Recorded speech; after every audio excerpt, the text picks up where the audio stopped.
எங்கள் முப்பாட்டன் ஆனந்தகோன் அவர்களால் உருவாக்கப்பட்டது. இது மலைகளால் இருந்தது. கோட்டையை கட்டியவரே ஆனந்தகோன்.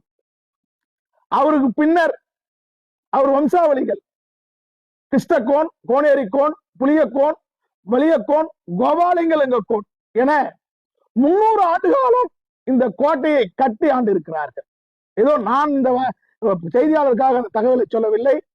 வரலாற்று இந்திய தொல்லியல் துறை தெளிவாக ஆராய்ச்சி செய்து மிக தெளிவாக கோட்டையின் முகப்பிலே இந்திய தொல்லியல் துறையால் அமைக்கப்பட்ட ஆதாரத்தை தான் உங்கள் முன் காட்டுகின்றேன். இது ஒன்று. அதை தாண்டி வெள்ளக்காரன் காலத்திலே கோனேரிக்கோன் கோட்டையின் வாயில் முகப்பில் ஆங்கிலத்திலும் தமிழிலும் கல்லால் செதுக்கப்பட்டிருக்கிறது.